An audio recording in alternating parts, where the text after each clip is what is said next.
Okay, तो कल हम लोग के लास्ट के क्वेश्चंस रह गए थे ना कि अभी वैसे नीट वालों का सिलेबस आया है वेक्टर्स एंड मैथमेटिकल कैलकुलस। तो मैं एक बार अभी कंफर्म करके आप लोग को इन्फॉर्म कर दूंगी आज ही कि आपका कौन से चैप्टर का टेस्ट है कुलभूषण। ठीक है, ओके मैम। नीट के लिए वैसे आप लोग का सिलेबस सेम ही चलता है, तो नीट के लिए हमारे पास आया था अभी वेक्टर्स एंड कैलकुलस, मतलब डेरिवेटिव और इंटीग्रेशन। तो पहले क्वेश्चंस कर लेते हैं डिस्कस जो लास्ट क्लास के बचे हुए थे, एंड उसके बाद कैलकुलस में मतलब डेरिवेटिव और इंटीग्रेशन पार्ट को एक बार रिवाइज करेंगे। उसमें कुछ स्टूडेंट्स को डाउट है तो एक बार वो क्वेश्चंस लेंगे।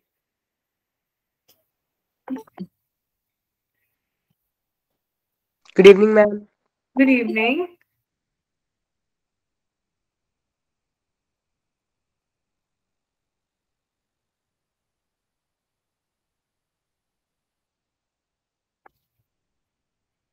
मैम अब यहाँ पे बोलो दिव्या। मैम मतलब जो इंटीग्रेशन और डेरिवेशन वो आप थोड़ा लेट करवाएंगे अभी? हाँ, मैं 7 o'clock कराऊंगी, तभी मैंने आपको बताया आप 7 ओके o'clock मैम। के। ओके मैम, तब को मैं मैथ्स की क्लास ज्वाइन कर लेती हूँ।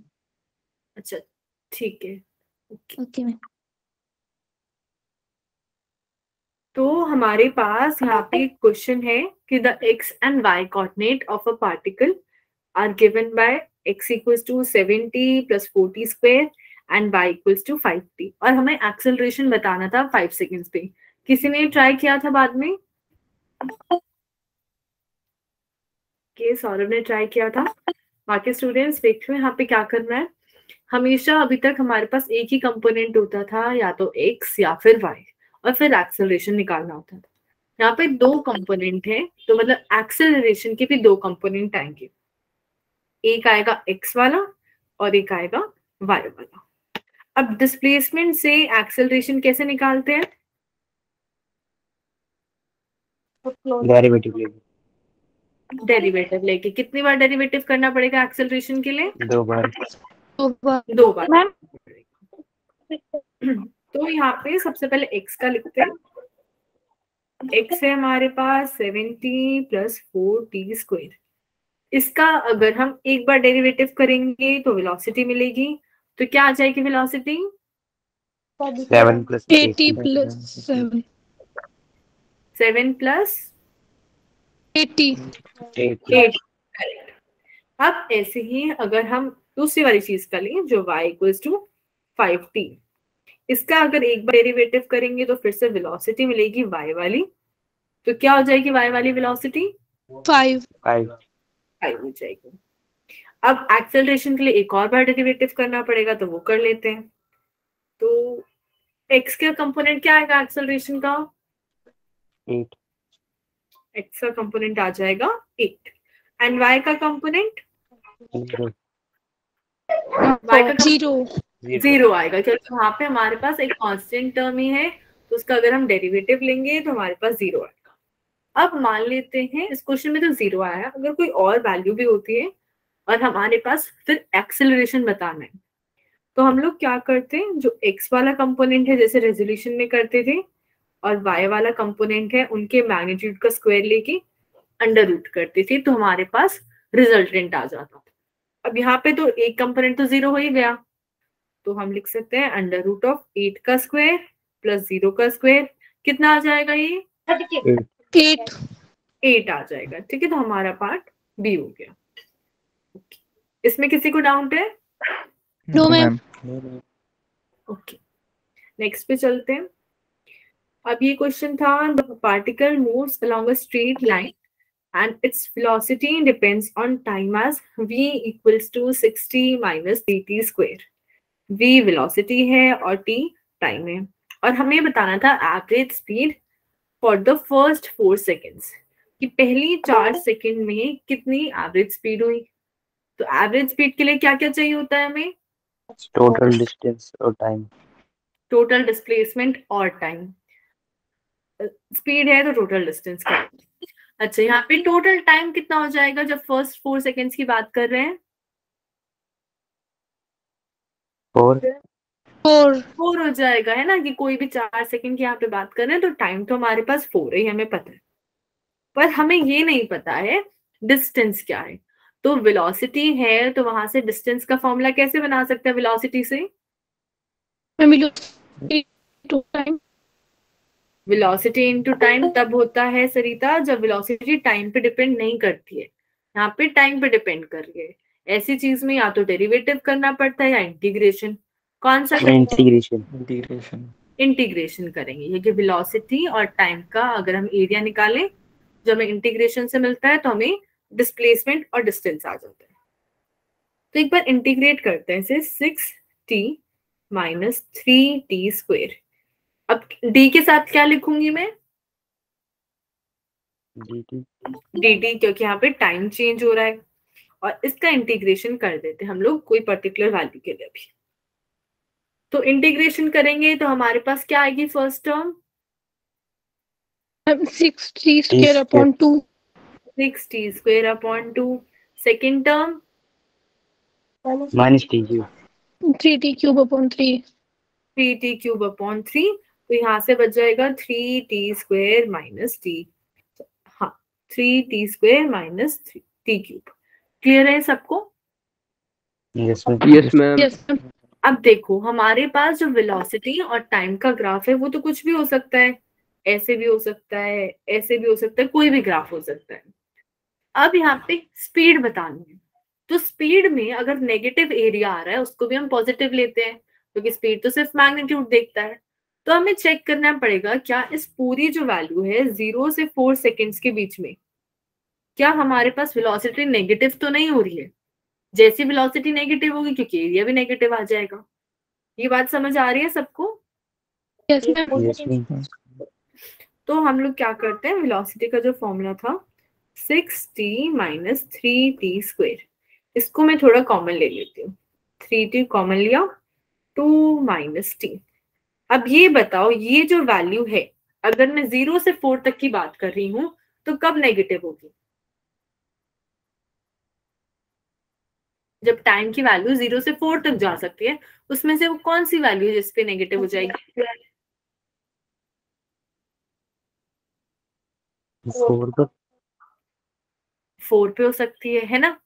देखो अब वो समझना कैसे है, यहाँ पे 3 मल्टीप्लाई बाय टी है तो टाइम तो पॉजिटिव होता है तो ये वाली टर्म हमेशा पॉजिटिव आएगी। पर इस टर्म से मेरे को मिल रहा है कि मैं 2 में से सब्ट्रैक्ट कर रही हूँ टाइम को, तो वो कौन सा नंबर है जो मैं 2 में से सब्ट्रैक्ट करूं और आंसर नेगेटिव मिले? 3 और 4। 3 and 4 करेक्ट। तो हमारे पास अगर टाइम 2 से ज्यादा है तो उसके लिए मेरे पास नेगेटिव आंसर आ रहा है और टाइम 2 से छोटा है तो पॉजिटिव आ रहा है। ये समझ आया? yes ma'am. तो हमारे पास जो इंटीग्रेशन आया उसमें हमें 2 केस लेने पड़ेंगे। अब इस ग्राफ को थोड़ा चेंज करती हूँ।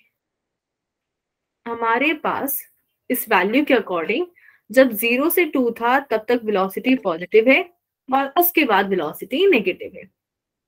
तो ये मेरा 0 पे वैल्यू, 2 पे वैल्यू एंड 4 पे वैल्यू, इस टाइप का कुछ ग्राफ आएगा। प्रॉपर शेप मैंने नहीं बनाई है, फिर वैसे रैंडम लिया है मैंने। ये पॉजिटिव है और ये नेगेटिव। तो हम लोग क्या करते थे, जो नेगेटिव वाला एरिया होता था उसका भी सिर्फ मैग्नीट्यूड लेना है, साइज मतलब डायरेक्शन नहीं लेनी है पॉजिटिव नेगेटिव।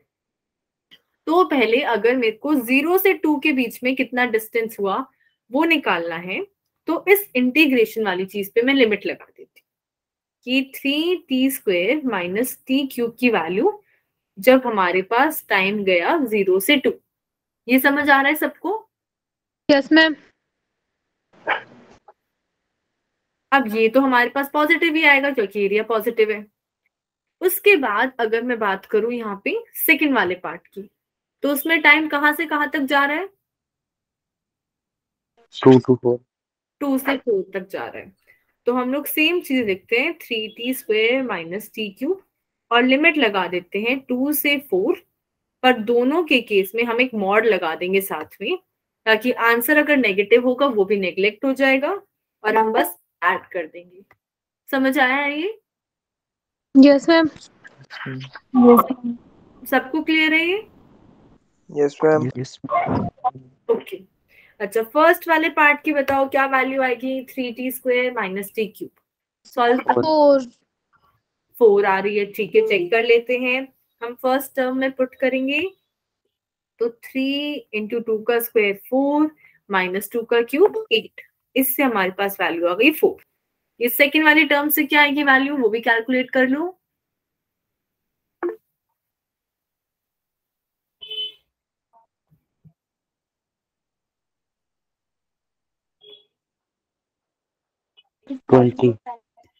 ओके, सौरभ की 20 आ रही है, चेक कर लेते हैं हम लोग। जब हम उसमें 4 पुट करेंगे तो हमारे पास आएगा 4 का स्क्वायर 16, और फिर आप उसे 3 से मल्टीप्लाई करोगे। सेकेंड टर्म में 4 का क्यूब 64, और इस पूरी टर्म में से फिर सेकेंड वाली जो लिमिट है 2 वो लगाएंगे। उसका आंसर हमें ऑलरेडी पता है 4। ये क्लियर है सबको यहाँ तक? Yes ma'am. Yes ma'am. Yes ma'am. अब अगर हम इसे सॉल्व करेंगे तो यहाँ से 68 आ जाएगा, और 16 3 48 हो जाएगा। दोनों को जब आप सब्ट्रैक्ट करोगे तो आंसर हमारा -20 आएगा, पर हमें नेगेटिव नहीं लेना है क्योंकि क्वेश्चन में स्पीड पूछी हुई है। वेलोसिटी होती तो हम नेगेटिव लेके चलते डिस्प्लेसमेंट निकालने के लिए, पर स्पीड पूछी है तो हम इसका मॉड लेंगे। तो टोटल डिस्टेंस आ जाएगा 4 पहले ही आ चुका था, और सेकेंड वाले से आ गया 20 + 4 24 हो जाएगा। और टाइम कितना था? 4 4। तो एवरेज स्पीड कितनी आ जाएगी? 6 मीटर पर 6 सेकेंड। 6। समझ आया ये सबको? Yes yes ma'am. मैम। किसी को डाउट है तो प्लीज पूछ लो।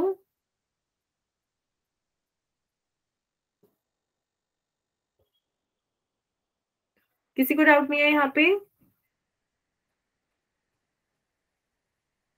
फिर नेक्स्ट क्वेश्चन पे चलते हैं। यहाँ पे हमें बोला है particle moving along x-axis has instantaneous speed v² = 108 - 9x²। हमें एक्सेलरेशन फाइंड करना है। वेलोसिटी से एक्सेलरेशन कैसे फाइंड करते हैं? डेरिवेटिव। ओके, हाँ करेक्ट। अब इसको डेरिवेटिव करने के ना 2 तरीके हैं। या तो आप क्या करो, यहाँ पे जब आप वेलोसिटी लिखोगे v² = 108 - 9x²। अब हमें क्योंकि वेलोसिटी का डेरिवेटिव करना था, ये स्क्वायर है, तो हम लोग क्या करेंगे, इसका अंडर रूट ले लेंगे और अब इसका डेरिवेटिव करेंगे। अब डेरिवेटिव हम क्या क्या चेंज हो रही है यहाँ पे इस फॉर्मूले में? वेलोसिटी किस पे डिपेंड कर रही है? एक्स पे डिपेंड कर रही है ना? तो हमारे पास जब हम डेरिवेटिव करेंगे तो एक्स के रिस्पेक्ट में करेंगे। तो इसका डेरिवेटिव करने के लिए कौन सा फॉर्मूला लगेगा? चेन रूल लगेगा, करेक्ट। सबसे पहले कौन सा फंक्शन दिख रहा है हमें? पावर का, करेक्ट। ये हमारे पास है 108 - 9x² और इसकी पावर है 1/2। तो इसका अगर हम डेरिवेटिव करेंगे तो क्या आएगा? पावर का डेरिवेटिव कैसे करते हैं? हाफ बाहर आ जाएगा। हाफ बाहर आ जाएगा, और पावर कितनी हो जाएगी?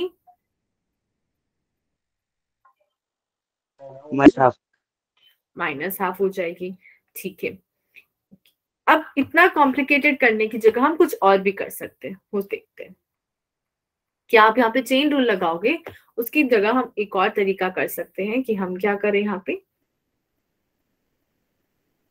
अगर मैं यहाँ पे लिख दूं v² = 108 - 9x²। अब दोनों साइड में क्या करती हूँ, डायरेक्ट डेरिवेटिव कर देती हूँ कि इधर भी डेरिवेटिव और इधर भी डेरिवेटिव। ये समझ आ रहा है सबको? Yes ma'am.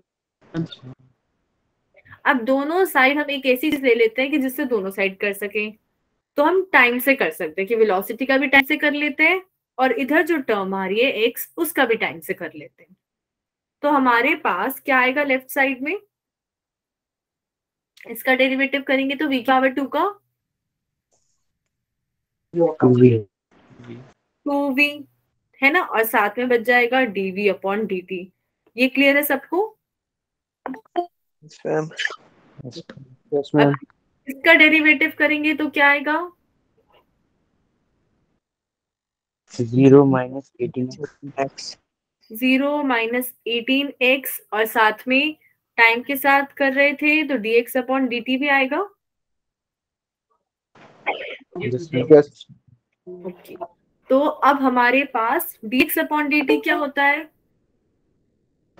वेलोसिटी। वेलोसिटी हो जाती है, ठीक है, तो ये भी लिख सकते हैं 18x अपॉन वेलोसिटी। ये समझ आ रहा है सबको? Yes ma'am. अब क्या यहाँ पे वेलोसिटी टर्म आनी Yes, चाहिए ma'am. थी या नहीं आनी चाहिए थी? ये सोच के बताओ। जब हमने दोनों साइड टाइम के उसमें डेरिवेटिव किया था कि इधर भी कर दिया और राइट साइड में भी कर दिया।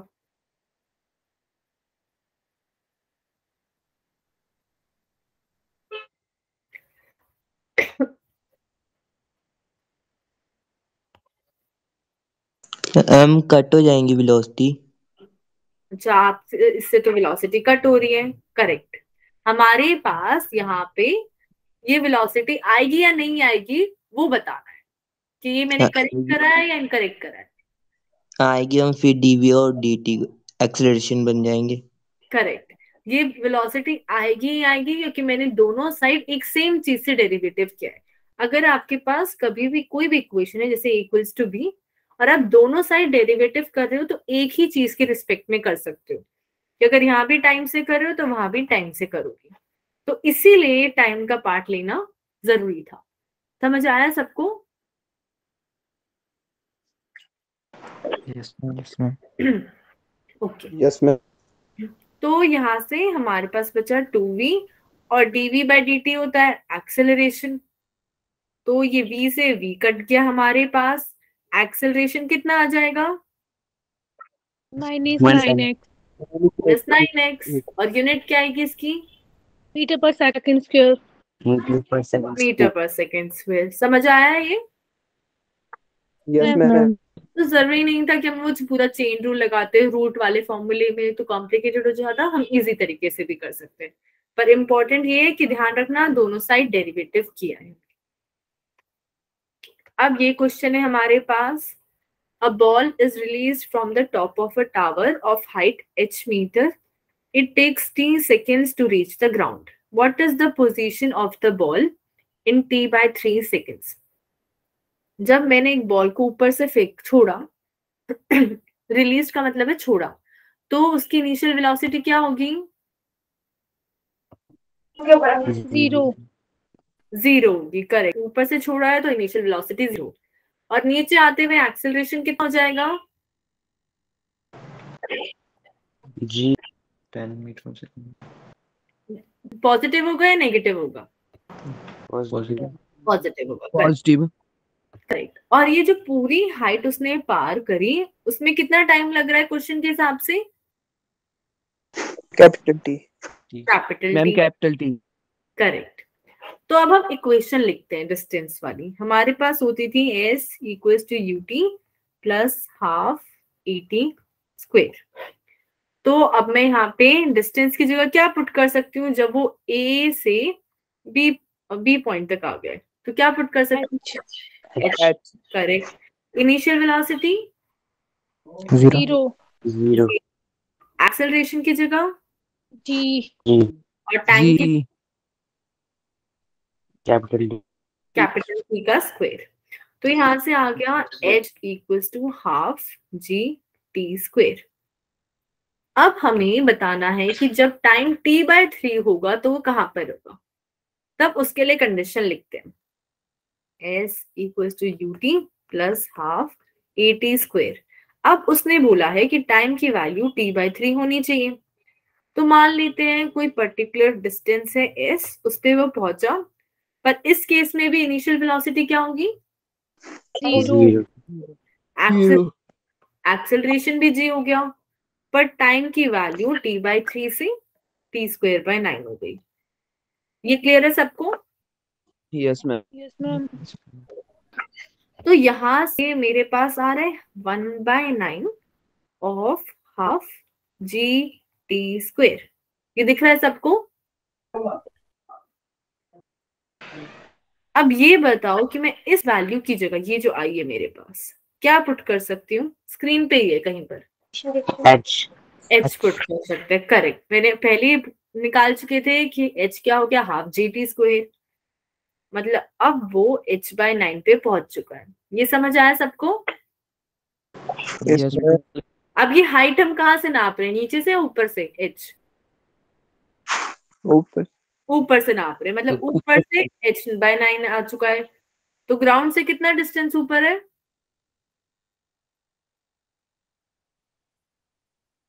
अगर h/9 1 minus h/9. ऊपर से नीचे तक h है, ये ऊपर से नीचे तक का ये वाला डिस्टेंस है h/9। हमें ये बताना है, कैसे बता सकते हैं? हम h से माइनस करके। माइनस हाँ, तो हमारे पास जो ग्राउंड से डिस्टेंस आ जाएगा वो आएगा h माइनस h/9 और ये हो जाएगा 8 h/9 मीटर। क्लियर है सबको? Yes ma'am. Yes ma'am. Yes, ma'am. Okay, तो आई थिंक यही हमारा लास्ट क्वेश्चन था। तो अब कोई डाउट है इस चैप्टर में, मोशन इन 1D में? मैम इसका फर्स्ट क्वेश्चन, असाइनमेंट का फर्स्ट क्वेश्चन मैम इसका फर्स्ट, कौन से वाला फर्स्ट कह रहे हो, असाइनमेंट का? मैम इसका मैम इसका हार्ड वाला फर्स्ट क्वेश्चन। ग्राफ वाला. अच्छा, एक सेकेंड, ये हार्ड वाले का फर्स्ट क्वेश्चन ये वाला? मैम ओके, एक सेकेंड में क्लियर करके फिर बताती हूँ।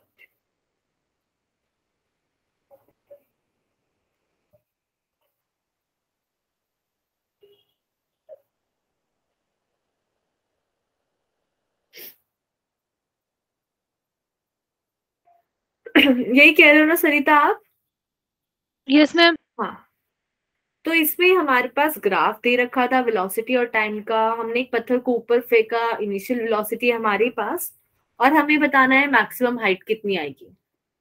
तो मैक्सिमम हाइट के लिए जब कोई भी ऑब्जेक्ट ऊपर हम फेंकते हैं वो मैक्सिमम हाइट पे पहुंच जाता है, तो कितनी वेलोसिटी होती है उसकी? जीरो। 0 हो जाती Zero. है ना? और वो यहाँ पे सरिता कौन से टाइम पे हो रहा है कि वेलोसिटी 0 हो जाए?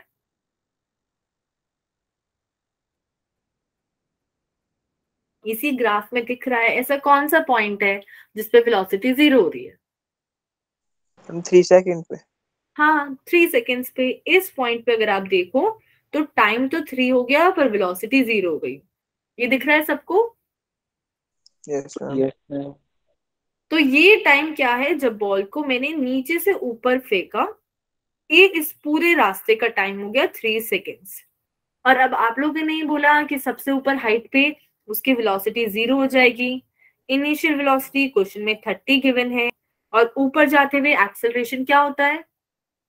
माइनस Minus जी। G. -g। टाइम भी है, वेलोसिटी भी है, एक्सेलरेशन भी है। हम लोग किसी भी इक्वेशन से अब हमें निकालना है डिस्टेंस या फिर हाइट। तो कौन सी इक्वेशन यूज करेंगे यहाँ पे? h is equal to ut plus half at is equals to UT plus half AT square use कर लेते हैं। तो हमारे पास आएगा s equals to, initial velocity है 30, ऊपर तक जाने का टाइम हो गया 3 सेकेंड्स, प्लस हाफ एक्सेलरेशन है यहाँ पे -10, टाइम था 3, उसका स्क्वायर 9।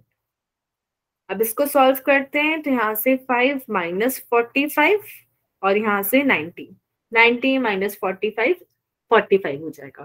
क्लियर है सरिता? Yes ma'am. और कोई भी डाउट है किसी को? आप पूरे चैप्टर में भी कोई डाउट है तो बता सकते हो।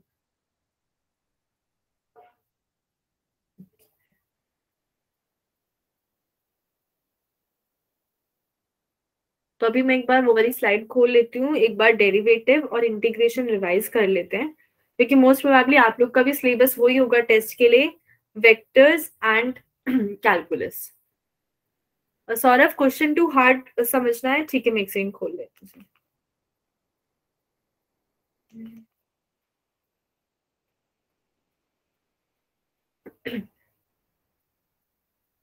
तो डेरिवेटिव और इंटीग्रेशन में किस किस को डाउट है, हैंड रेज कर दो।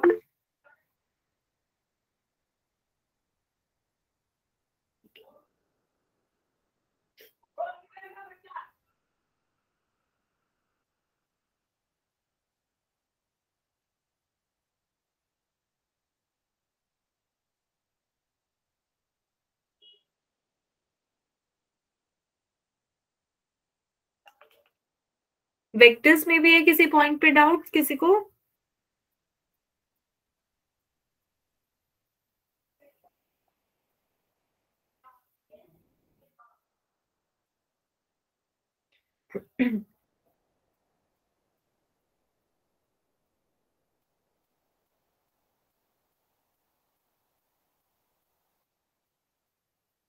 एक बार सेकंड क्वेश्चन भी देख लेते हैं, इसमें सौरभ को डाउट है यहाँ पे। तो सेकंड क्वेश्चन में हमारे पास इसी ग्राफ से रिलेटेड एक पोजीशन रिलेशन दे रखा है कि 6 + 12t - 2t स्क्वायर, और हमें डिस्टेंस बताना था 5 सेकेंड्स में। तो इस क्वेश्चन में भी सौरभ अगर आप देखो तो जब हमारे पास टाइम 0 से 3 था तब तक तो हमारी वेलोसिटी पॉजिटिव थी। उसके बाद जब 3 से 5 हुआ तो वेलोसिटी नेगेटिव हो गई।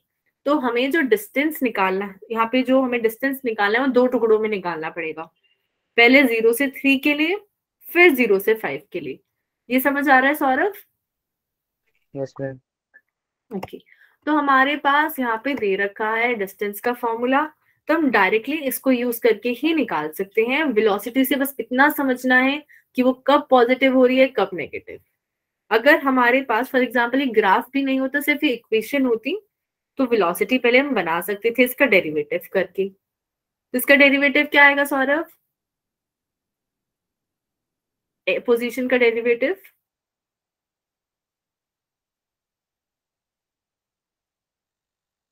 हमारे डेरिवेटिव 6 + 12t - 2t स्क्वायर, इसका डेरिवेटिव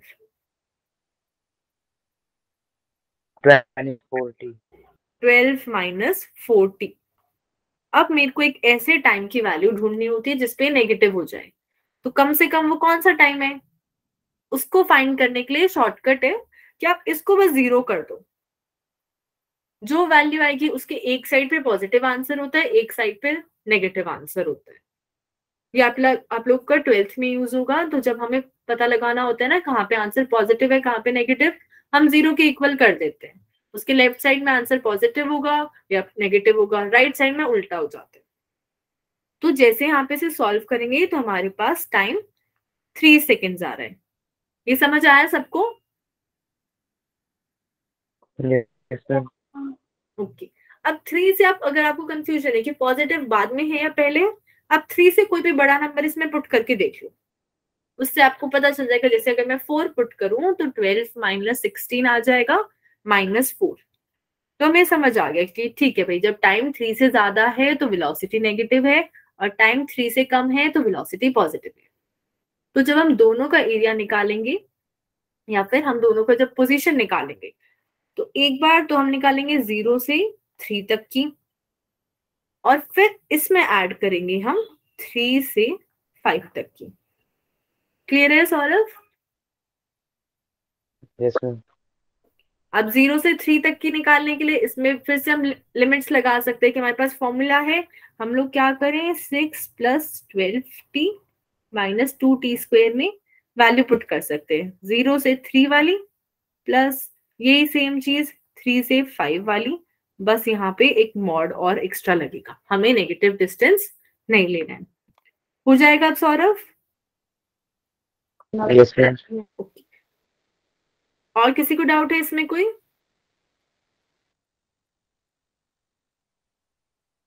तो ये इंपॉर्टेंट चीज है, आप नोट भी कर सकते हो कि अगर आपको कभी ये पता लगाना हो कि पॉजिटिव है नेगेटिव है, आप उसका डेरिवेटिव करके 0 कर दो तो एक वैल्यू आ जाएगी। उसके एक साइड में पॉजिटिव आंसर होगा और एक साइड में नेगेटिव। जिन लोगों ने हैंड रेज कर रखा है उनको कोई डाउट है? No ma'am. राधा आपको डाउट है?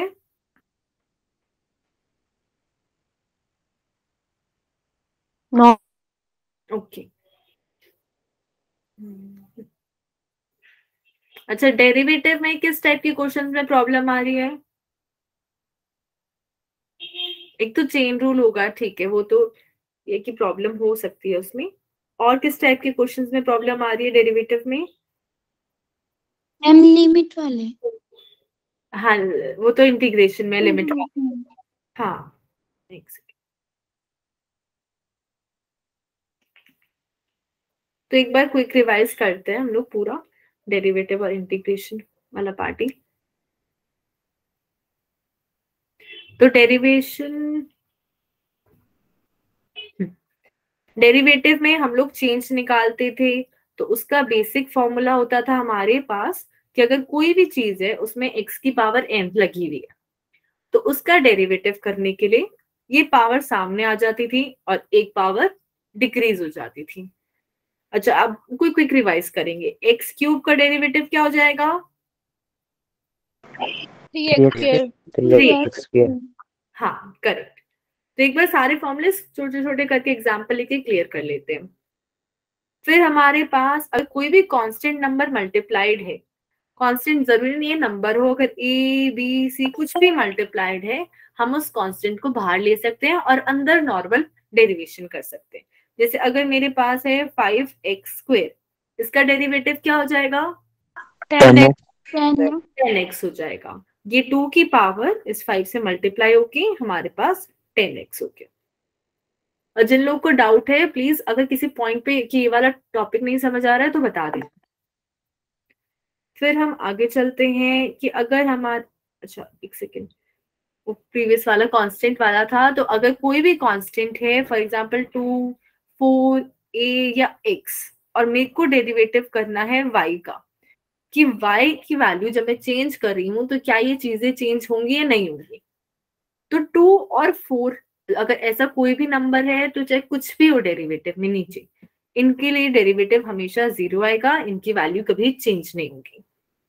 अब जब ऐसे वेरिएबल हैं, इनके केस में ये ध्यान रखना, अगर x का फॉर्मूले में मेरे पास y² आ रहा है तो वो 0 नहीं होगा, पर अगर x के फॉर्मूले में y आ ही नहीं रहा है, कुछ भी है 4t, तो ये चीज 0 हो जाएगी। क्लियर है सबको? Yes ma'am. Yes ma'am. Yes.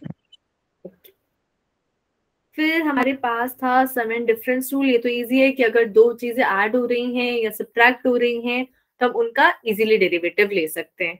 जैसे अगर मैं बात करूं x की पावर 5 प्लस x की पावर 3, इसका डेरिवेटिव क्या होगा? 5x² + 3x²। करेक्ट, 5x की पावर 4 प्लस 3x²। बीच में माइनस होता तो माइनस लग जाता। ओके, फिर हम लोग आगे चलते हैं। ये तो प्रैक्टिस क्वेश्चन था, चलो फटाफट इसी का बता दो क्या हो जाएगा डेरिवेटिव।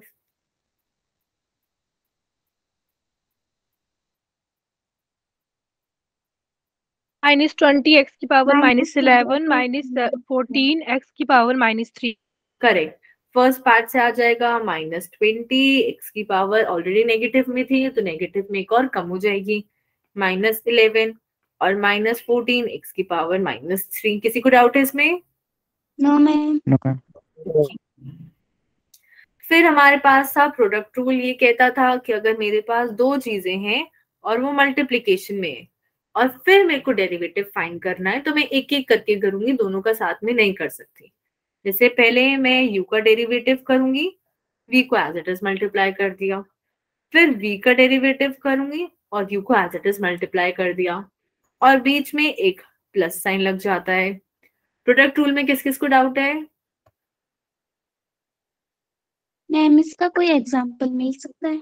हाँ जी, देखो अगर हमारे पास है x² + 5x + 4, अब इनका डेरिवेटिव करते हैं। जिन लोग को क्लियर है कंसेप्ट वो ट्राई कर सकते हैं, जिन लोग को समझना है वो देख लो यहाँ पे। तो पहले हम x² का डेरिवेटिव करेंगे और 5x + 4 को एज इट इज मल्टीप्लाई कर देंगे। फिर हम क्या करेंगे, एक्स स्क्वेयर को एज इट इज रखेंगे और 5x प्लस 4 को मल्टीप्लाई कर देंगे। डेरिवेटिव की जगह हम ऊपर एक डैश भी लगा सकते हैं, उसका मतलब भी डेरिवेटिव ही होता है। अब अगर मैं इस पार्ट का डेरिवेटिव करूंगी तो क्या आएगा? 2x 2x और बाकी टर्म एज इट इज। फिर यहाँ पे एक्स स्क्वेयर तो एज इट इज होना था, पर इस पार्ट का डेरिवेटिव करूंगी तो क्या आएगा? 5 5 आएगा। कैसे आया पर? हाँ 5 इसलिए आएगा क्योंकि 4 का तो डेरिवेटिव 0 हो गया, कांस्टेंट है। और 5x का अगर मैं डेरिवेटिव करूंगी तो 5 dx बाई dx और ये चीज हमारी 1 हो जाती है। क्लियर है दिव्या? Yes ma'am. तो यहाँ से 5 आ गया। इसमें किसी को डाउट है? No ma'am. No ma'am. मैं और बताना फिर से। हाँ देखो कुलभूषण, हमने यहाँ पे दो चीजें मल्टीप्लिकेशन में थी, एक एक करके डेरिवेटिव करना है। फॉर्मूला वही है जो अभी तक हमने पढ़ा था, सारी जगह वही फॉर्मूला है।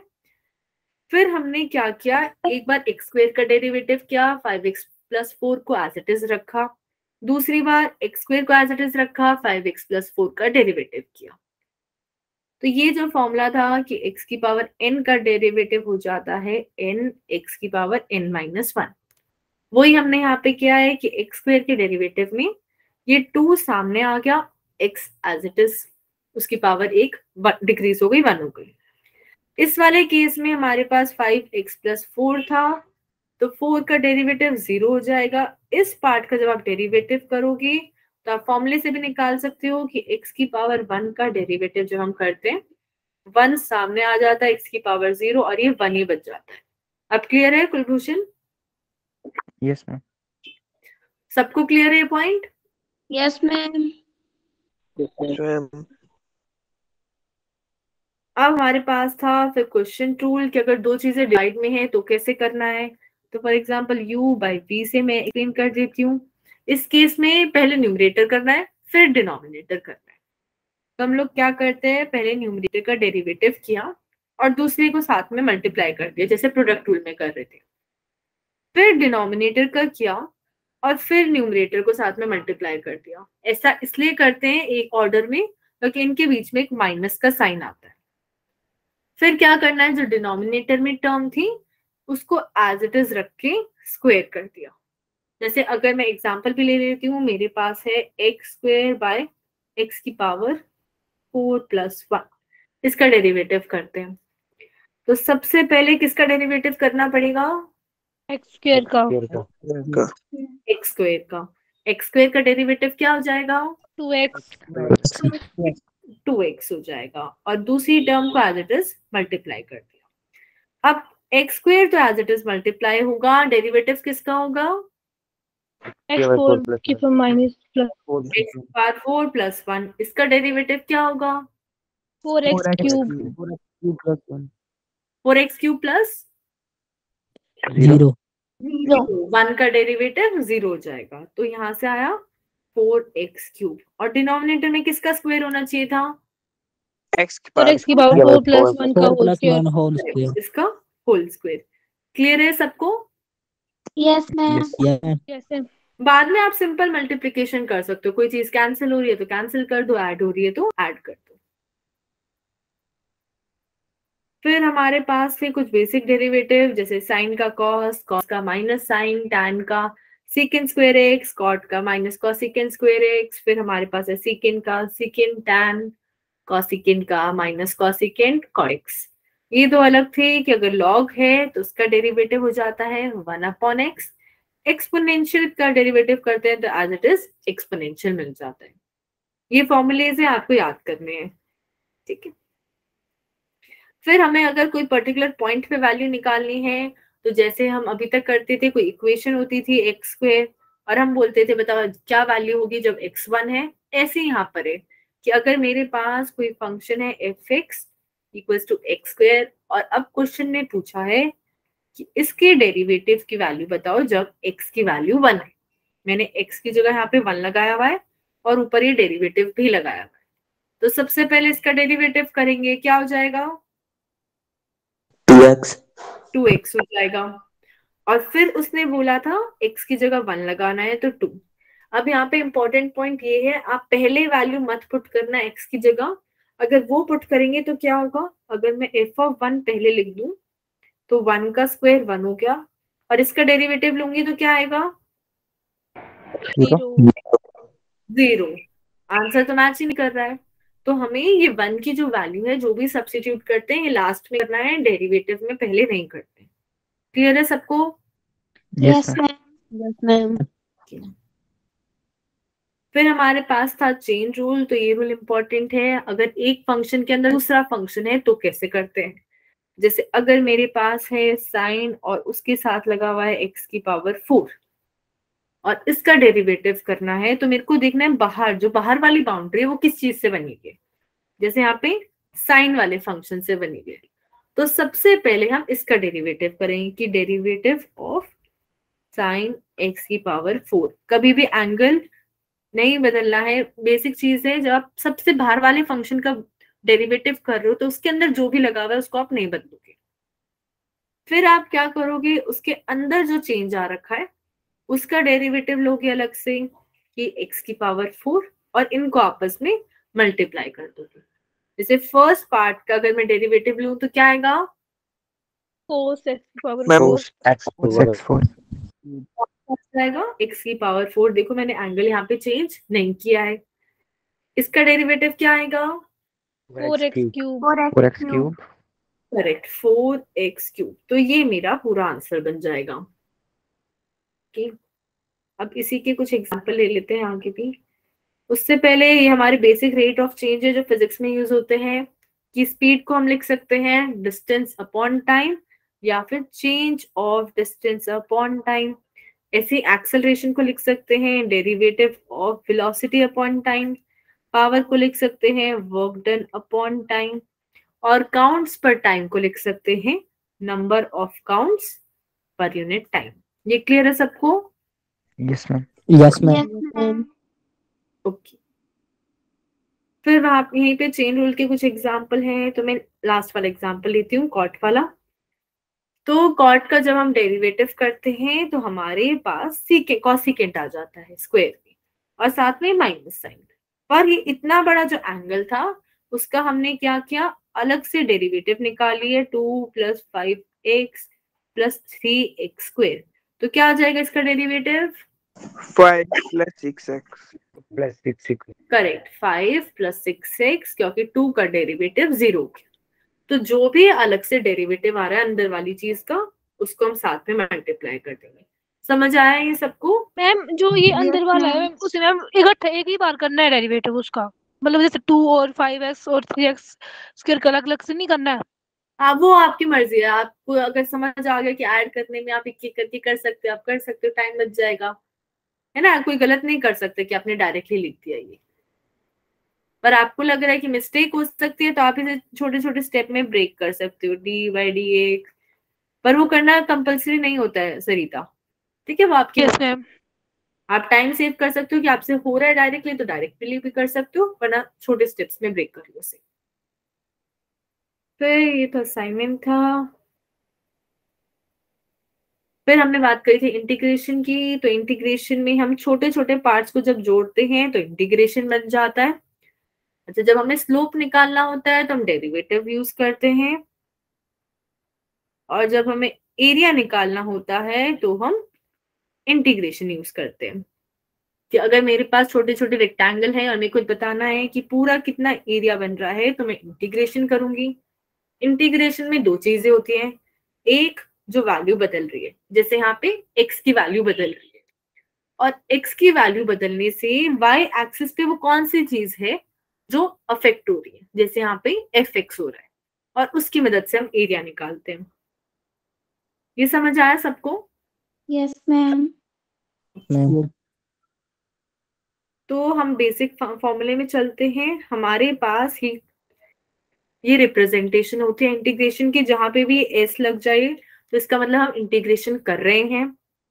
d के साथ जो वेरिएबल है उससे पता चलता है कौन से वेरिएबल का इंटीग्रेशन करना है। जैसे यहाँ पे x क्या करना है, ये dx हमेशा चिपका रहता है, इस x को कभी भी दूसरे कोई x की टर्म है उससे मल्टीप्लाई नहीं करना है, और ना ही कैलकुलेशन में यूज करना है। अगर dt है तो टाइम का इंटीग्रेशन हो रहा होगा, और fx वो चीज है जिसपे हम फॉर्मूलाज लगाते हैं। क्लियर है सबको? Yes ma'am. Yes, ma'am. Ma'am but इसमें ये जो dx है ये हर के साथ चलेगा, हर एक के साथ? हाँ, हर एक के साथ चलेगा, जो जो चीजें हैं वहां पे इंटीग्रेशन में।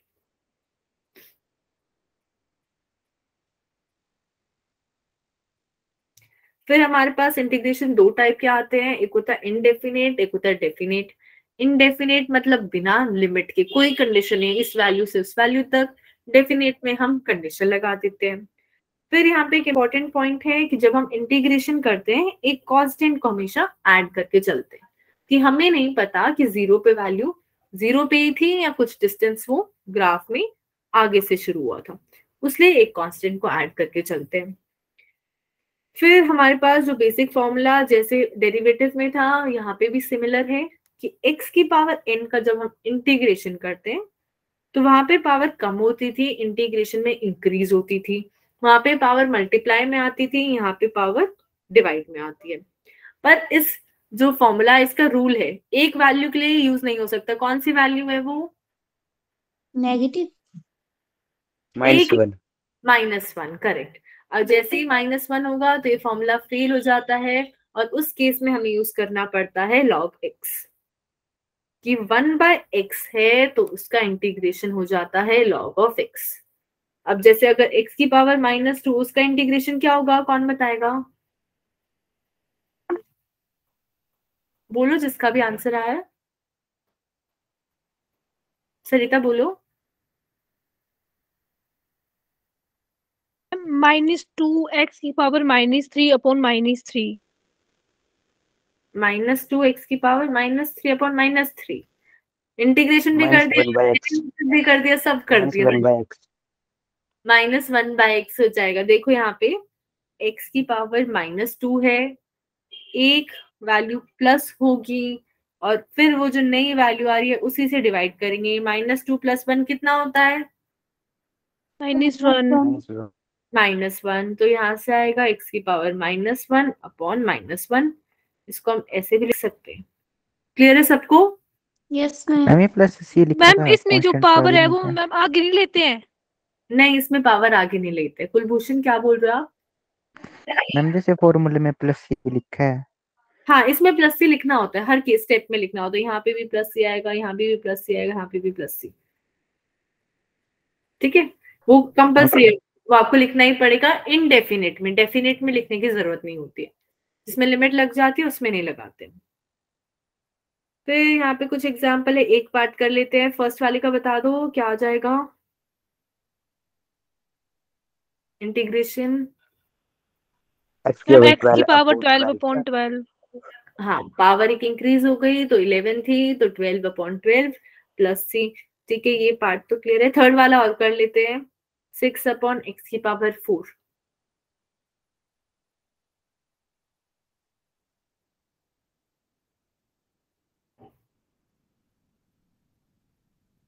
क्या हो जाएगा इसमें? 6x की पावर -3/1. करेक्ट, 6x की पावर -3 अपॉन -3, क्योंकि x की पावर नीचे तो पॉजिटिव दिख रही है पर एक्चुअली में ये फॉर्मूला है, और हम जो भी फॉर्मूला यूज करते हैं उसमें हम x की पावर n अपॉन 1 इस चीज के लिए लेते हैं। तो हमें पावर को हमेशा वो देखना है कि जब वो न्यूमरेटर में चली जाएगी तो क्या हो जाएगी। तो -4 में एक बार ऐड करा तो -3 अपॉन -3, ये बन जाएगा -2 x की पावर -3। क्लियर है सबको? Yes ma'am. ओके। फिर हमारे पास था इंटीग्रेशन, अगर हम एक्सपोनेंशियल का कर रहे हैं तो जैसे डेरिवेटिव में होता है, एक्सपोनेंशियल का इंटीग्रेशन हमें सेम वैल्यू दे देता है e की पावर x, और कुछ चेंज नहीं होता। फिर सम रूल है कि अगर हम ऐड कर रहे हैं दो चीजों को या सब्ट्रैक्ट कर रहे हैं तो इंटीग्रेशन में भी वही रूल है कि आप एक एक करके उन्हें कर सकते हो सॉल्व, या दोनों को साथ में कर दो, उससे कोई फर्क नहीं पड़ेगा। अगर एक कांस्टेंट मल्टीप्लाइड है जैसे 5x की पावर 3 और इसका इंटीग्रेशन कर रहे हैं तो डेरिवेटिव की तरह इस 5 को बाहर निकाल सकते हैं, और अंदर रह जाएगा x की पावर 4/4 प्लस c। क्लियर है सबको? Yes ma'am. Yes ma'am. फिर हमारे पास ये ट्रिग्नोमेट्रिक फॉर्मूलेस थे कि साइन का माइनस कॉस। अच्छा, आपको कभी भूल जाओ तो जो डेरिवेटिव का होता है उसका उल्टा ही इंटीग्रेशन होता है, मतलब डेरिवेटिव कॉस का हो जाता है माइनस साइन। तो अगर मैं माइनस साइन का इंटीग्रेशन करूंगी तो मेरे को कॉस मिलेगा, और वही साइन हम इधर लगा देते हैं तो ये बन जाता है साइन का इंटीग्रेशन माइनस कॉस। ये दोनों ऐसे ही चलते हैं, एक दूसरे के उल्टे होते हैं। क्लियर है सबको? यस मैम इंटीग्रेशन में प्लस सी लगेगा ना, एक एक्स्ट्रा मतलब कांस्टेंट। हाँ, कांस्टेंट सी लगेगा, वो कंपल्सरी है। फिर ये दोनों की टेबल है कंपैरिजन करने की। तो बेसिक फॉर्मूलेज हैं। जो इंपॉर्टेंट चीज फिजिक्स में यूज होती है वो ये है कि अगर मैं dx का इंटीग्रेशन कर रही हूँ, यहाँ पे 2 लगा है, तो क्या हो जाता है इंटीग्रेशन के बाद? 2x बाहर आ जाएगा। 2x हो जाता है। यहाँ पे देखो इस dx के साथ सिर्फ 2 लगा हुआ है, मतलब x की पावर 0 का इंटीग्रेशन कर रहे हैं, तो यहाँ से आएगा x की पावर 0 प्लस 1 अपॉन 0 प्लस 1, और मल्टीप्लाई में एक 2 था तो हमें एक x मिला और साथ में 2। तो हर बार इतना लंबा चौड़ा कुछ नहीं करना है आपको। ये याद रखो, इंटीग्रेशन में जब एक कांस्टेंट का इंटीग्रेशन करते हैं तो जो भी वेरिएबल d के साथ लगा हुआ है वो हमें आंसर में मिल जाता है 2x। जैसे अगर मैं 5 dt का इंटीग्रेशन करूंगी तो मेरे को 5t मिल जाएगा। क्लियर है सबको ये? Yes ma'am. Yes ma'am. Physics में यही वाला सबसे ज्यादा यूज होता है, तो प्लीज इसे ढंग से करना। पर डेरिवेटिव में अगर एक कांस्टेंट का डेरिवेटिव करते हैं तो क्या हो जाता है वो? 0। हाँ, बस यही डिफरेंस है दोनों में मेन। फिर ये तो प्रैक्टिस क्वेश्चंस थे, एक बार डेफिनेट इंटीग्रल भी देख लेते हैं। मैं समझा देती हूँ कैसे होता है कि अगर मेरे पास कोई भी फंक्शन है जैसे एक्स स्क्वायर और इसका इंटीग्रेशन कर रहे हैं, और मैं कंडीशन लगा देती हूँ कि 1 से सिर्फ 2 तक ही वैल्यू का मेरे को देखना है कि जब 1 से 2 पे हम पहुंचे एक्स में तो क्या आंसर आ रहा है। तो सबसे पहले बेसिक इंटीग्रेशन करना होता है एक्स स्क्वायर का, एक्स की पावर 3 अपॉन 3, और ये जो लिमिट है उनको हम राइट साइड में लगा देते हैं स्ट्रेट लाइन करके 1 2। अब ऊपर वाली को हमेशा ऐड करते हैं, नीचे वाली जो लोअर लिमिट होती है उसको सब्ट्रैक्ट करते हैं। तो हमने जैसे ही 2 पुट करी इसमें वैल्यू तो 2 का क्यूब आ जाएगा। अच्छा, 2 और 1 ये जो लिमिट है ये x की ही वैल्यू है, तो इनको एक एक करके x जहां जाए वहीं पे पुट करना है और कहीं नहीं। तो जैसे यहाँ पे अगर मैं दिखाऊं आपको तो पहले आ गया 2 का क्यूब अपॉन 3, फिर हम पुट कर सकते हैं 1 वाली वैल्यू 1 का क्यूब अपॉन 3। अब नीचे वाली हमेशा सब्ट्रैक्ट होती है तो यहाँ पे बीच में माइनस आ जाएगा और फिर आप सॉल्व कर सकते हो। ये समझ आया सबको? Yes ma'am. ओके। जैसे यहाँ पे अगर मैं देखूं तो हमारे पास यहाँ 3 फंक्शंस थे, इन तीनों का हम लोग कर रहे थे इंटीग्रेशन। तो जब आप तीनों का करोगे ना तो तीनों में लिमिट लगानी पड़ेगी। जैसे फर्स्ट का आएगा 3x cube upon 3 plus 2x square upon 2 and last term 5x, और लिमिट है 0 से 2। तो इन सब में आपको पहले 2 पुट करना पड़ेगा, फिर इन सब में ही आपको 0 पुट करना पड़ेगा। तो हो जाएगा 2 क्यूब 2 स्क्वेयर 5 इंटू 2, ये सारी आप ऐड करोगे और 0 वाली सारी टर्म्स आप सब्ट्रैक्ट करोगे। क्लियर? मैम मतलब बोलो कुलभूषण। मैम हर एक में हाई अपर लिमिट को लोअर लिमिट से सब्ट्रैक्ट करते हैं, मतलब लोअर लिमिट को अपर लिमिट से सब्ट्रैक्ट करते हैं। हाँ, हर टर्म के लिए आपको ये करना पड़ेगा कि हर टर्म की अपर लिमिट पुट करोगे और उसमें से लोअर लिमिट सब्ट्रैक्ट कर दोगे। क्लियर है ये सबको? Yes ma'am. Yes ma'am. Yes ma'am. फिर हमारे पास था कि अगर मेरे पास कोई भी फंक्शन है और अब उसका मेरे को एरिया फाइंड करना है ग्राफ से, तो हम क्या करेंगे, हमारे पास एक वेरिएबल होगा जो चेंज हो रहा है। जैसे यहाँ पे x चेंज हो रहा है, उसकी वैल्यू जा रही है 2 से 6 तक, और जो y एक्सिस है उस पे देखना है क्या चीज बन रही है। जैसे यहाँ पे y क्या वैल्यू ले रहा है, x। अब यहाँ x के लिए नहीं करते हैं, अगर y की वैल्यू x स्क्वायर होती तो कैसे निकालते? तो मैंने आपको बताया था कि एरिया फाइंड करते वक्त एक आप चेंज लोगे कि जैसे यहाँ पे x चेंज हो रहा है तो dx लगा दिया। फिर डी एक्स के चेंज होने से कौन सी चीज बदल रही है? वाई। तो मैंने यहाँ पे एक्स स्क्वायर लिख दिया वाई की जगह, और अब मैं इंटीग्रेशन का साइन लगाऊंगी तो लिमिट लगाऊंगी, और एक्स की वैल्यू कहाँ से कहाँ तक जा रही है? 0 से 2 2 to 6. यहाँ पे ये जो शेडेड पार्ट है उसके लिए कर रहे हैं, तो 2 से 6 जा रही है। तो अब हम इंटीग्रेशन जब हम करेंगे एक्स क्यूब बाय 3 2 से 6, तो हमें क्या मिल रहा है? एरिया मिल रहा है। क्लियर है सबको? Yes ma'am. Yes okay. अब यहाँ पे कुछ भी होता, अगर यहाँ पे होता 5x⁴ प्लस 3, तब उसका भी ऐसे एरिया फाइंड कर सकते हो, बस यहाँ की चीज वो चेंज हो जाती है जो वाई एक्सिस पे आती है। अब बताओ कि किसको कहाँ पे डाउट है? और कुलभूषण आपसे पूछ रही हूँ मैं, दिव्या आप भी, एंड और किसी को भी जिन्होंने हैंड रेज किया था वो लोग भी बता दो किस कंसेप्ट में डाउट है। मैम ऐसा कैसे लगेंगे पता कि किस क्वेश्चन में इंटीग्रेशन यूज करनी है और डेरिवेटिव यूज करना है? किस क्वेश्चन में? वो क्वेश्चन में या तो डायरेक्टली बोलेगा इंटीग्रेट द फॉलोइंग, या फिर डायरेक्टली बोलेंगे डिफरेंशिएट, वरना आपको ये समझना पड़ेगा कि वेलोसिटी, अच्छा मैं एक टेबल बनाती हूँ, वो रेफर करना, यहाँ पे बनाती हूँ। सब लोग फोन में कर रहे हैं अभी? फोन से क्लास ले रहे हैं सब लोग या लैपटॉप से ले रहे हो? मैम फोन कौन से। से? फोन से ले रहे हो? स्क्रीनशॉट लेना आता है सबको?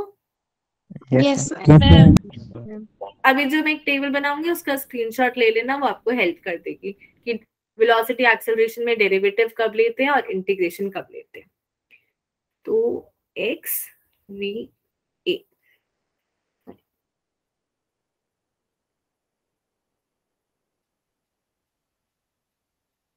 अगर मैं x का डेरिवेटिव करूंगी तो वेलोसिटी मिलेगी, वेलोसिटी का डेरिवेटिव करूंगी तो एक्सेलरेशन। वहीं अगर मैं एक्सेलरेशन का इंटीग्रेशन करूंगी तो वेलोसिटी मिलती है, और वेलोसिटी का इंटीग्रेशन करते हैं तो डिस्प्लेसमेंट मिलता है। बस ये छोटा सा रिलेशन है। क्लियर है सबको? Yes yes ma'am. और इसी में अगर आपके पास ग्राफ भी है तो इसमें आप क्या फाइंड कर रहे हो? इसमें आप स्लोप्स फाइंड कर रहे हो, और इस वाले में आप एरियाज फाइंड कर रहे हो। तो इससे आपको इजीली पता चल जाएगा, ठीक है अगर हमें ये चीज दे रखी है, हमें ये निकालनी है, तो एरिया था या इंटीग्रेशन था। ठीक है, तो आप इसको रेफर कर सकते हो अगर फिजिक्स के रिलेटेड न्यूमेरिकल्स है। अदरवाइज वो बोलेगा कि इंटीग्रेट या फिर डेरिवेट, डिफरेंशिएट।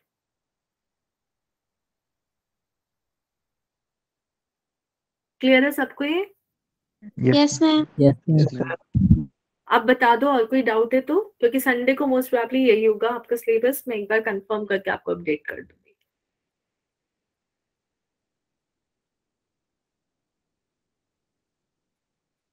कोई डाउट नहीं है किसी को? नो अच्छा आप लोग को किसी को समझना है क्या वर्नियर कैलिपर और स्क्रू गॉज फिर से? Yes ma'am. ठीक है, मैंने बोला था पहले भी, मेरे को पर्सनली मैसेज कर देना, मैं शायद कल एक्स्ट्रा क्लास लूंगी उसके लिए। तो सरिता जैसे आपको डाउट है और किसी को भी है तो उसके लिए आप मेरे को पर्सनली मैसेज कर देना। Yes ma'am.